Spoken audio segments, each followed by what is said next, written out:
Buongiorno a tutti e ben ritrovati. Sono in un luogo che si preannuncia molto bello. Già adesso sto camminando in un viale di cipressi che è spettacolare e soprattutto si sta benissimo anche come clima. Si sentono poi tantissimi uccellini qua attorno, qua sopra. Il luogo dove sono adesso è Punta San Vigilio sul lago di Garda, sul lato veronese. Era da tempo che volevo vederlo e finalmente oggi mi sono deciso. Tra l'altro qui a Punta San Vigilio c'è anche un bellissimo parco, credo almeno, ho letto che è bellissimo, che è il parco della Baia delle Sirene, però mannaggia questa volta è chiuso. Sono qui principalmente per fare delle fotografie al tramonto, qui al porticciolo di Punta San Vigilio. C'è un pontile, c'è anche dell'altro, vediamo adesso insieme cosa c'è.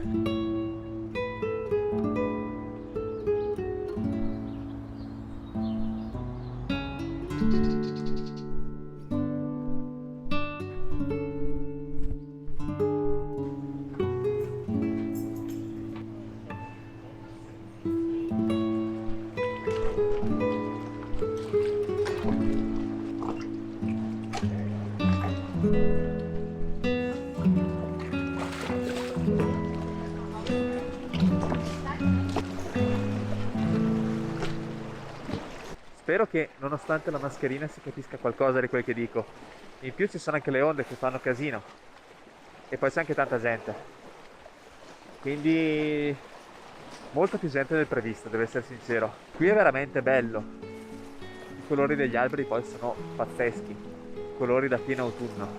Il problema è che faccio un po' fatica a trovare qualche composizione perché ho trovato questo pontile su cui sono adesso, però ci sono come degli scogli che disturbano. Potrei provare a fare qualcosa di minimal, di semplice come composizione, diciamo, una composizione pulita, però non è così facile. Non lo so.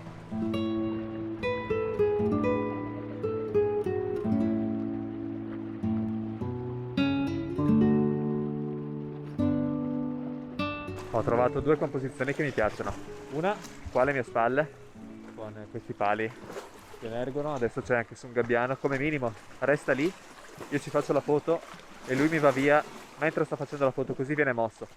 Sicuro come l'oro. Comunque una è questa, abbastanza semplice, pulita diciamo, più che semplice. L'altra è qui, voglio utilizzare questa lingua di pietra che si biforca.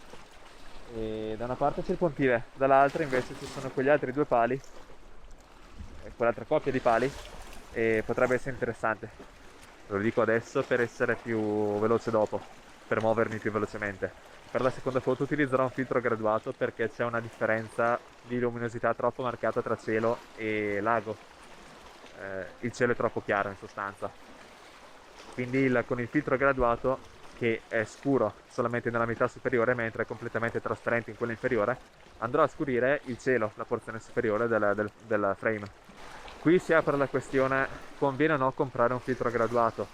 Dipende, perché senza filtro graduato si può benissimo fare un'esposizione per il lago, per il terreno, una per il cielo e poi fondere le due immagini su Photoshop.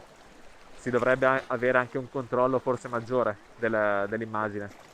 Con un filtro graduato però uno fa tutto quanto direttamente in un unico scatto. Io personalmente preferisco fare così, preferisco avere lo scatto che si avvicina già al risultato finale, già nel momento in cui lo faccio. Diciamo che preferisco passare più tempo qui che dopo al computer. Poi appunto dipende da ciascuno di noi. Diciamo che non è obbligatorio come filtro. C'è da dire anche che i filtri graduati non sono così economici.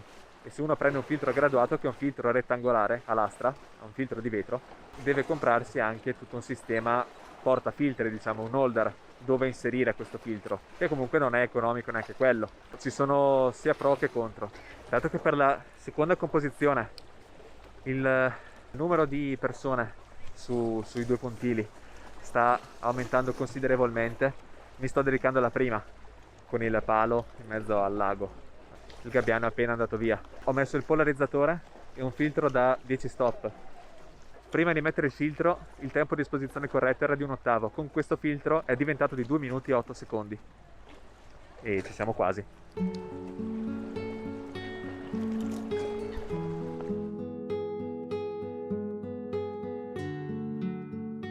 Non sono sicuro di riuscire a fare la foto. No, c'è troppa gente. A questo punto aspetto la Blue Hour. Ho provato a fare delle foto, però non sono quelle che non sono come volevo farle.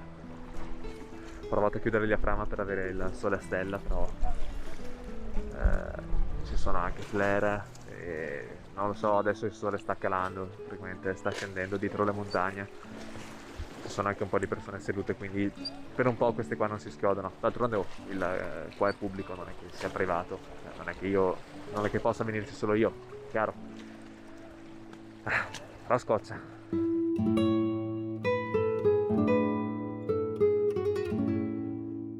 Quando credi che la scena ormai sia solamente tutta per te, è lì che sbagli. No, arrivano degli altri. Venite, ce n'è per tutti.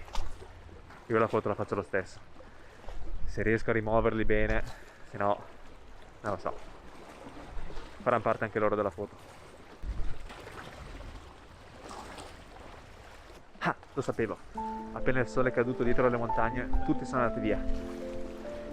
Tra l'altro ci sono dei colori stupendi non solamente nel cielo ma anche sulle vetrate qua di questa villa, paurosi. E a questo punto ho la scena tutta sgombra, tutta libera. Mi sono rimesso nel punto di prima e allora ho tolto il polarizzatore perché era inutile. Ho messo il filtro ND da 10 stop e il filtro graduato da 3 stop medium. In questo modo avrà un tempo abbastanza lungo, più o meno di 2 minuti e 8 secondi anche in questo caso. Magari faccio qualcosina in più perché la luminosità piano piano sta calando e vediamo com'è. Non l'ho detto prima, sono a ISO 100 e F9.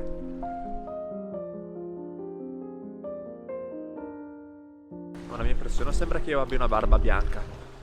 C'è una bellissima luce rosata, arancione, che illumina ancora le vetrate della villa e è spettacolare.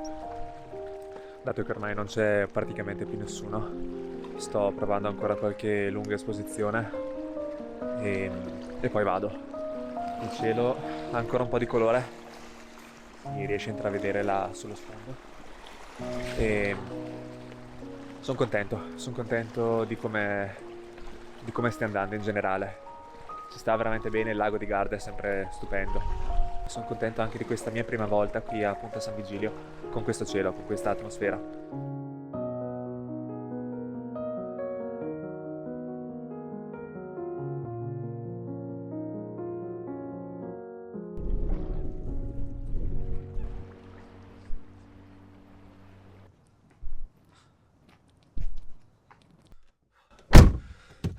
Ma che bella questa Punta San Vigilio, veramente bella.